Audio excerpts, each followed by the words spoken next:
हमारा सीना फक्र से फूल जाना चाहिए। हमारी कौम का एक नौजवान गया है और 12.5 लाख रुपए जीत करके आया है। मुसलमान लड़का है, पढ़ा लिखा है, MBA किया हुआ है उसने, बैंक में मैनेजर है इंदौर के अंदर। उससे सवाल किया गया, बताइए कि इस्लाम के हिसाब से इसमें से कौन अल्लाह के पैगंबर नहीं है?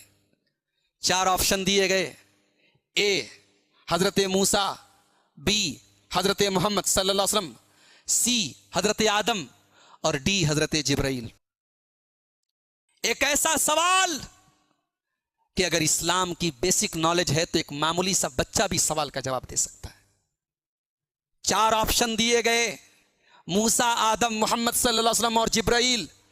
उस मुसलमान नौजवान ने सवाल देखते ही फौरन कहा, फ्लिप द क्वेश्चन, सवाल बदल दीजिए। इंटरनेट पर, यूट्यूब पर वीडियो मौजूद है, आप देख लें। मुसलमान लड़का है, सवाल उसको इतना खतरनाक और इतना मुश्किल लगा, उसके चेहरे का ज्योग्राफिया बदल गया। उसने कहा सवाल बदल दीजिए। अमिताभ बच्चन ने पूछा, कंफर्म है मैं बदल दूं सवाल? अमिताभ को भी हैरत हो रही, मुसलमान है और इसके इस्लाम से रिलेटेड सवाल कर रहा हूं और ये बदलने की बात कर रहा है। उसने कहा हाँ बदल दीजिए। फिर पूछा गया, अच्छा अगर तुम इस सवाल का जवाब देते तो क्या देते? उसने कहा मैं मूसा जवाब देता। शो के उस होस्ट ने बताया कि आपका जवाब गलत होता। मूसा भी अल्लाह के पैगंबर हैं, आदम भी अल्लाह के पैगंबर हैं, मोहम्मद सल्लल्लाहु अलैहि वसल्लम भी अल्लाह के पैगंबर हैं, जिब्राइल अल्लाह के फरिश्ते हैं। सवाल का जवाब नहीं दे पाया। और उसी के बाद रामायण और महाभारत से मुताल्लिक सवाल किया गया, बगैर कोई लाइफ लाइन लिए उसने फौरन जवाब दे दिया।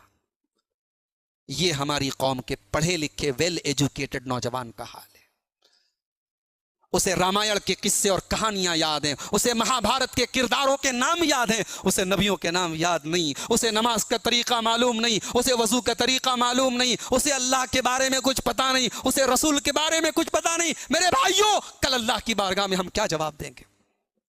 कल कब्र में हम क्या जवाब देंगे? ये हमारी कौम के नौजवानों का हाल है। और हम कहते हैं कश्मीर में हमारे साथ ये हो रहा है, फलस्तीन में हमारे साथ ये हो रहा है, फला जगह हमारे साथ ये हो रहा है। अल्लाह की मार हमारे ऊपर नहीं पड़ेगी तो और क्या पड़ेगी? अल्लाह के बारे में कुछ नहीं मालूम। वजू करने बैठ जाओ तो 90% लोगों को वजू का तरीका नहीं मालूम। बाप का इंतकाल हो जाए तो बेटे को जनाजे की नमाज नहीं मालूम, जनाजे की नमाज में पढ़ी जाने वाली दुआएं नहीं मालूम। इस कौम का हाल है। अल्लाह हमारी इस्लाह फरमा दे मेरे भाइयों। इल्म और अमल ये बुनियाद है।